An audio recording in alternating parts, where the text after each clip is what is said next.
ಹೃದಯ ವಿದ್ರಾವಕ ಘಟನೆ. ಹನುಮೂನಿಗೆ ತೆರಳುತ್ತಿದ್ದಾಗ ಹೆಲಿಕಾಪ್ಟರ್ ಪತನ. ಮದುವೆಯಾಗದ ಕೆಲವೇ ಗಂಟೆಗಳಲ್ಲಿ ಪತ್ನಿ ಮಡಿಲಲ್ಲಿ ಪ್ರಾಣ ಬಿಟ್ಟ ಪೈಲಟ್.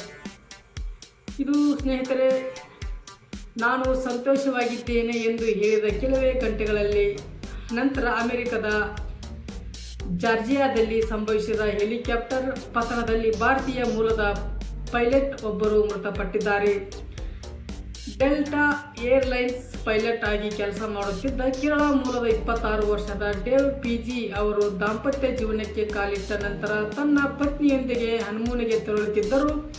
ಈ ವೇಳೆ ಸ್ವತಃ Dave ಹಾರಿಸುತ್ತಿದ್ದ Robbins R66 helicopter ಡಾಸನ್ Willey ಮದುವೆ ಮಂಟಪದ ಬಳಿಯೇ ಪತನಗೊಂಡಿದೆ ಎಂದು ಮಾಧ್ಯಮಗಳು ವರದಿ ತಿಳಿಸಿವೆ. ಇದು ಅಟ್ಲಾಂಟಾ ನ್ಯೂಸ್ ಫಸ್ಟ್ ವರದಿಯ ಪ್ರಕಾರ ಅಧಿಕಾರಿಗಳು ಇನ್ನೂ ಗುರುತಿಸಲಾಗದ ಮತ್ತೊಬ್ಬ ಚಾಪರ್ ಪೈಲಟ್ ಕೂಡ ಈ ಅಪಘಾತದಲ್ಲಿ ಮೃತಪಟ್ಟಿದ್ದಾರೆ ಎಂದು ಹೇಳಿದ್ದಾರೆ. ವೃತ್ತಿಯಲ್ಲಿ ನರ್ಸ್ ಆಗಿರುವ ಡೇವ್ ಪಿಜಿ ಅವರ ವಧು ಜೆಸ್ನಿ ಅವರು ಭೀಕರ ಅಪಘಾತದಲ್ಲಿ ಬದುಕಿ ಉಳಿದಿದ್ದಾರೆ ಮತ್ತು ಮೆಟ್ರೋ ಅಟ್ಲಾಂಟಾ ಆಸ್ಪತ್ರೆಯಲ್ಲಿ ಚಿಕಿತ್ಸೆ ಪಡೆಯುತ್ತಿದ್ದಾರೆ ಎಂದು ವರದಿ ಕೂಡ ಬಂದಿದೆ. ಇದು ದಿ ಲಾಸ್ಟ್ ಹ್ಯಾಪಿ ಅವರ್ಸ್ ಅಂದರೆ ನನ್ನ ಮಗ ಅಷ್ಟೊಂದು ಸಂತೋಷವಾಗಿದ್ದನ್ನು ನಾನು ಯಾವತ್ತೂ ನೋಡಿರಲಿಲ್ಲ. ಇದು ಕೇವಲ ಗಂಟೆಗಳಲ್ಲೇ ಅಂತ್ಯವಾಗುತ್ತಿದೆ ಎಂದುಕೊಂಡಿರಲಿಲ್ಲ ಎಂದು ಮಾಧ್ಯಮಗಳ ಮುಂದೆ ಅವರ ತಾಯಿ ಕಣ್ಣೀರಿಟ್ಟಿದ್ದಾರೆ. ಇದು 10 ವರ್ಷಗಳ ಹಿಂದೆ ಚಾರ್ಜ್ನಲ್ಲಿ ಪರಿಚಯವಾಗಿದ್ದ ಜಿಸ್ನಿ ಡೇವ್ ಶುಕ್ರವಾರ ಅಷ್ಟೇ ಮೇ 29ರಂದು ಮದುವೆಯಾಗಿದ್ದರು. ಡಾಸನ್ ವಿಲ್ಲೆಯ ರೆಸಾರ್ಟ್ ಒಂದರಲ್ಲಿ ನಡೆದ ಅದ್ದೂರಿ ವಿವಾಹದಲ್ಲಿ ಸುಮಾರು 400ಕ್ಕೂ ಅತಿಥಿಗಳು ಮತ್ತು ಭಾಗವಹಿಸಿದ್ದರು. ಇದು ಅಕ್ಷರತೆ ಮುಗಿದ ನಂತರ ದಂಪತಿ ಚರ್ಚೆಯಾದ ಡೆಲ್ಟಾ ಡೆಕಾಲ್ಟ್ ಪಿಚ್ಪ್ರಿ ಅಂದರೆ ಇದು ವಿಮಾನ ನಿಲ್ದಾಣಕ್ಕೆ ತೆರಳಲು ರೋಬಿನ್ಸನ್ R66 ಹೆಲಿಕಾಪ್ಟರ್ ವ್ಯವಸ್ಥೆ ಮಾಡಲಾಗಿತ್ತು. ಅಲ್ಲಿಂದ ಅವರು ಅಟ್ಲಾಂಟಾದ ಹೋಟೆಲ್ಗೆ ತೆರಳಬೇಕಿತ್ತು. ಆದರೆ ಹೆಲಿಕಾಪ್ಟರ್ ಟೇಕ್ ಆಫ್ ಆಗದೆ ಕೆಲವೇ ನಿಮಿಷಗಳಲ್ಲಿ ನಿಯಂತ್ರಣ ತಪ್ಪಿ ಕಳೆದುಕೊಂಡು ಮದುವೆ ಮಂಟಪ ಸಮೀಪವೇ ದಟ್ಟ ಅರಣ್ಯ ಪ್ರದೇಶದಲ್ಲಿ ಪತನಗೊಂಡಿದ್ದು ಎಂದು ತಿಳಿಸಿದ್ದಾರೆ.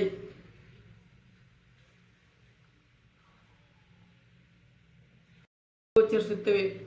ಅಂದರೆ ಲೆಬನಾನ್ ಮೇಲೆ ಇಸ್ರೇಲ್ ಸೇನಾ ಕಾರ್ಯಾಚರಣೆ ತೀವ್ರಗೊಳ್ಳುತ್ತಿರುವುದರಿಂದ ನಡುವೆಯಲ್ಲೇ ಟ್ರಂಪ್ ಹಾಗೂ ನೆತ್ಯಾನು ದೂರವಾಣಿಯಲ್ಲಿ ಮಾತುಕತೆ ನಡೆಸಿದ್ದರು. ಈ ವೇಳೆ ನೆತ್ಯಾನು ವಿರುದ್ಧ ಟ್ರಂಪ್ ಅವರು ತೀವ್ರ ಆಕ್ರೋಶ ವ್ಯಕ್ತಪಡಿಸಿದ್ದಾರೆ. ಅವರು ಅಮೆರಿಕದ ಮಾಧ್ಯಮಗಳ ವರದಿ ಮಾಡಿವೆ. ವಿರುದ್ಧ ಇಸ್ರೇಲ್ ಕಳೆದ ಕೆಲವು ವಾರಗಳಿಂದ ನಿರಂತರವಾಗಿ ದಾಳಿಯನ್ನು ನಡೆಸುತ್ತದೆ.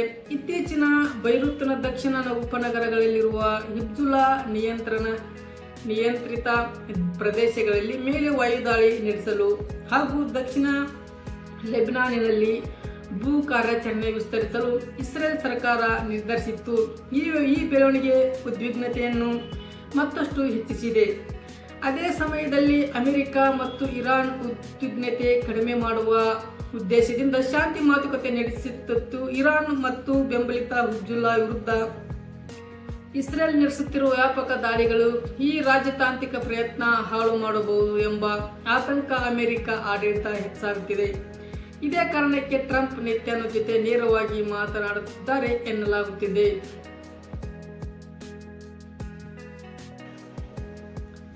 ಇಡೀ ವಿಶ್ವವೇ ದೂರವಾದರೂ ಭಾರತ ನಮ್ಮ ಜೊತೆ ನಿಂತಿದೆ. ಇಸ್ರೇಲ್ ಬಗ್ಗೆ ಭಾರತೀಯರಿಗೆ ಹೆಚ್ಚು ಪ್ರೀತಿ.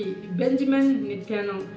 ಇದು ಜಗತ್ತಿನ ಬಹುತೇಕ ಭಾಗಗಳಲ್ಲಿ ನಾವು ಪ್ರತ್ಯೇಕತೆಯನ್ನು ಎದುರಿಸುತ್ತಿದ್ದೇವೆ. ಆದರೆ ಈ ಭಾರತದಲ್ಲಿ ಇಂತಹ ಯಾವುದೇ ಪರಿಸ್ಥಿತಿ ಇಲ್ಲ. ಇಲ್ಲಿ ಇಸ್ರೇಲ್ ಕುರಿತು ಸಂಪೂರ್ಣವಾಗಿ ಹುಚ್ಚರಂತೆ ಪ್ರೀತಿಸುವ ಜನರಿದ್ದಾರೆ. ನೋಡಿ, ಜಾಗತಿಕ ಮಟ್ಟದಲ್ಲಿ ಇಸ್ರೇಲ್ ವಿರುದ್ಧ ಟೀಕೆಗಳು ಮತ್ತು ಪ್ರತಿಭಟನೆಗಳು, ರಾಜತಾಂತ್ರಿಕ ಒತ್ತಡಗಳು ಹೆಚ್ಚುತ್ತಿರುವ ನಡುವೆಯೂ ಭಾರತ ಮಾತ್ರ ನಮ್ಮ ಪ್ರದೇಶದ ಪರವಾಗಿ ನಿಂತಿದೆ ಎಂದು ಇಸ್ರೇಲ್. ಇಡೀ ವಿಶ್ವವೇ ದೂರವಾದರೂ ಭಾರತ ನಮ್ಮ ಜೊತೆ ನಿಂತಿದೆ. ಇಸ್ರೇಲ್ ಬಗ್ಗೆ ಭಾರತೀಯರಿಗೆ ಹೆಚ್ಚು ಪ್ರೀತಿ. ಬೆಂಜಮಿನ್ ನೆತ್ಯಾನು. ಇದು ಜಗತ್ತಿನ ಬಹುತೇಕ ಭಾಗಗಳಲ್ಲಿ ನಾವು ಪ್ರತ್ಯೇಕತೆಯನ್ನು ಎದುರಿಸುತ್ತಿದ್ದೇವೆ. ಆದರೆ ಈ ಭಾರತದಲ್ಲಿ ಇಂತಹ ಯಾವುದೇ ಪರಿಸ್ಥಿತಿ ಇಲ್ಲ. ಇಲ್ಲಿ ಇಸ್ರೇಲ್ ಕುರಿತು ಸಂಪೂರ್ಣವಾಗಿ ಹುಚ್ಚರಂತೆ ಪ್ರೀತಿಸುವ ಜನರಿದ್ದಾರೆ. ನೋಡಿ, ಜಾಗತಿಕ ಮಟ್ಟದಲ್ಲಿ ಇಸ್ರೇಲ್ ವಿರುದ್ಧ ಟೀಕೆಗಳು ಮತ್ತು ಪ್ರತಿಭಟನೆಗಳು, ರಾಜತಾಂತ್ರಿಕ ಒತ್ತಡಗಳು ಹೆಚ್ಚುತ್ತಿರುವ ನಡುವೆಯೂ ಭಾರತ ಮಾತ್ರ ನಮ್ಮ ಪ್ರದೇಶದ ಪರವಾಗಿ ನಿಂತಿದೆ ಎಂದು ಇಸ್ರೇಲ್ ಪ್ರಧಾನಮಂತ್ರಿ ಬೆಂಜಮಿನ್ ನೆತ್ಯಾನು ಅವರು ಹೇಳಿದ್ದಾರೆ. ಅಂದರೆ ವೆಸ್ಟ್ ಬೆಂಗಾಲ್ನಲ್ಲಿ ನಡೆದ ಉನ್ನತ ಮಟ್ಟದ ಸಮ್ಮೇಳನದಲ್ಲಿ ಮಾತನಾಡಿದ ಅವರು ವಿಶ್ವಾದ್ಯಂತ ಇಸ್ರೇಲ್ ಅನ್ನು ಪ್ರತ್ಯೇಕಿಸುವ ಪ್ರಯತ್ನಗಳು ನಡೆಯುತ್ತಿದ್ದರೂ ಭಾರತದಲ್ಲಿ ಮಾತ್ರ ನಮ್ಮ ಮೇಲೆ ಹುಚ್ಚರಂತೆ ಪ್ರೀತಿ, ಅಬ್ಸಲ್ಯೂಟ್ಲಿ ಕ್ರೇಜಿ ಲವ್ ಇದೆ ಎಂದು ಹೇಳಿದ್ದಾರೆ. ನಾನು ಈ ಮಾತನ್ನು ಸ್ಪಷ್ಟವಾಗಿ ಹೇಳಬಯಸುತ್ತೇನೆ. ಇಂದು ಜಗತ್ತಿನ ಬಹುತೇಕ ಭಾಗಗಳಲ್ಲಿ ನಾವು ಪ್ರತ್ಯೇಕತೆಯನ್ನು ಎದುರಿಸುತ್ತಿದ್ದೇವೆ. ಆದರೆ ಭಾರತದಲ್ಲಿ ಇಂತಹ ಯಾವುದೇ ಪರಿಸ್ಥಿತಿ ಇಲ್ಲ. ಅಲ್ಲಿ ಇಸ್ರೇಲ್ ಕುರಿತು ಸಂಪೂರ್ಣವಾಗಿ ಹುಚ್ಚರಂತೆ ಪ್ರೀತಿಸುವ ಜನರಿದ್ದಾರೆ. ಇದು ನಿಜಕ್ಕೂ ಅದ್ಭುತ ಎಂದು ತಿಳಿಸಿದ್ದಾರೆ. ವಿಶ್ವದ ಬೇರೆ ಯಾವುದೇ ದೇಶಕ್ಕಿಂತಲೂ ನನಗೆ ಭಾರತದಿಂದಲೇ ಅತಿ ಹೆಚ್ಚು ಸೋಷಿಯಲ್ ಮೀಡಿಯಾ ಫಾಲೋವರ್ಸ್ ಇದ್ದಾರೆ ಎಂದು ಹೆಮ್ಮೆಯಿಂದ ಹೇಳಿಕೊಂಡಿದ್ದಾರೆ. ಇಸ್ರೇಲ್ ಜಾಗತಿಕವಾಗಿ ಒಂಟಿಯಾಗಿದೆ ಎಂಬ ವಾದವನ್ನು ತಳ್ಳಿ ಹಾಕಿದ ನೆತ್ಯಾನು 140 ಕೋಟಿಗೂ ಅಧಿಕ ಜನಸಂಖ್ಯೆ ಹೊಂದಿರುವ ಭಾರತದಂಥ ಜಾಗತಿಕ ದೊಡ್ಡ ಶಕ್ತಿ ಇಸ್ರೇಲ್ ಜೊತೆಗಿದೆ ಎಂದು ಹೇಳಿದ್ದಾರೆ. ಇದೇ ವೇಳೆ ಸಾಮಾಜಿಕ ಜಾಲತಾಣಗಳಲ್ಲಿ ಇಸ್ರೇಲ್ ವಿರುದ್ಧ ನಡೆಯುತ್ತಿರುವ ವ್ಯವಸ್ಥೆಯ ಪ್ರಚಾರ ಬಗ್ಗೆ ಮಾತನಾಡುತ್ತಿರುವ ಪಾಕಿಸ್ತಾನದ ಹೆಸರನ್ನು ಕೂಡ ಪ್ರಸ್ತಾಪಿಸಿದ್ದಾರೆ. ಏನೆಂದರೆ ಅಮೆರಿಕದ ಮತ್ತು ಇಸ್ರೇಲ್ ನಡುವಿನ ರಾಜತಾಂತ್ರಿಕ ಸಂಬಂಧಗಳು ಹರಸುವಂತೆ ಮಾಡಲು ಮತ್ತು ಇಸ್ರೇಲ್ ವಿರುದ್ಧ ನಕಲಿ ಕಥೆಗಳು ಹರಡಲು ಪಾಕಿಸ್ತಾನ ಮೂಲದ ಬಾಟ್ ಫಾರ್ಮ್ಸ್ ಫೇಕ್ ಅಕೌಂಟ್ ಸಾಮಾಜಿಕ ಜಾಲತಾಣಗಳನ್ನು ದುರುಪಯೋಗಪಡಿಸಿಕೊಳ್ಳುತ್ತಿವೆ ಎಂದು ಗಂಭೀರ ಆರೋಪ ವ್ಯಕ್ತಪಡಿಸಿದ್ದಾರೆ. ಬಳಿಕ ಪ್ರಧಾನಿ ಮೋದಿ ಅವರ ಇಸ್ರೇಲ್ ಭೇಟಿ ಮತ್ತು ಭಾರತಕ್ಕೆ ನೀಡುತ್ತಿದ್ದ ಭೇಟಿಯನ್ನು ಸ್ಮರಿಸಿ ನೆತ್ಯಾನು ಈ ಸಂಬಂಧವನ್ನು ಕೇವಲ ರಾಜತಾಂತ್ರಿಕವಲ್ಲದೆ ಇದೊಂದು ಲವ್ ಫಸ್ಟ್ ಅಂತ ಎಂದು ಕರೆದಿದ್ದಾರೆ. ಗಾಂಜಾ, ಲೆಬನಾನ್ ಮತ್ತು ವೆಸ್ಟ್ ಬ್ಯಾಂಕಾಕ್ನಲ್ಲಿ ನಡೆಯುತ್ತಿರುವ ಮಿಲಿಟರಿ ಕಾರ್ಯಾಚರಣೆಗಳಲ್ಲಿ ಹಿನ್ನೆಲೆಯಲ್ಲಿ ಅಮೆರಿಕ ಹಾಗೂ ಯುರೋಪಿಯನ್ ಹಲವು ದೇಶಗಳಲ್ಲಿ ಇಸ್ರೇಲ್ ವಿರುದ್ಧ ಸಾರ್ವಜನಿಕ ಆಕ್ರೋಶ ಟೀಕೆಗಳು ಹೆಚ್ಚಾಗುತ್ತಿವೆ. IPL 2026 ಟೂರ್ನಿಯ ಫೈನಲ್ನಲ್ಲಿ ಭರ್ಜರಿಯಾಗಿ ಗೆದ್ದ ಸತತ 2ನೇ ಬಾರಿಗೆ ಪ್ರಶಸ್ತಿ ಮುತ್ತಿಟ್ಟ ರಾಯಲ್ ಚಾಲೆಂಜರ್ಸ್ ಬೆಂಗಳೂರು. ಇದು ತಂಡದ ಸಾಧನೆಗೆ ಆಸ್ಟ್ರೇಲಿಯಾದ ಉಪ ಪ್ರಧಾನಿ ಮೆಚ್ಚುಗೆ ಸೂಚಿಸಿದ್ದಾರೆ. ಇದು ಆಸ್ಟ್ರೇಲಿಯಾದ ಉಪ ಪ್ರಧಾನಿ ಹಾಗೂ ರಕ್ಷಣಾ ಸಚಿವ ರಿಚರ್ಡ್ ಮಾರ್ಲೆಸ್ ಅವರು ರಾಯಲ್ ಚಾಲೆಂಜರ್ಸ್ ಬೆಂಗಳೂರು RCB ತಂಡದ IPL 2026 ಪ್ರಶಸ್ತಿ ಗೆಲುವು ಶ್ಲಾಘಿಸಿ ಇದು ಭಾರತ ಆಸ್ಟ್ರೇಲಿಯಾ ನಡುವಿನ ಬಲವಾದ ಸಂಬಂಧದ ಪ್ರತೀಕವಾಗಿದೆ ಎಂದು ಹೇಳಿದ್ದಾರೆ.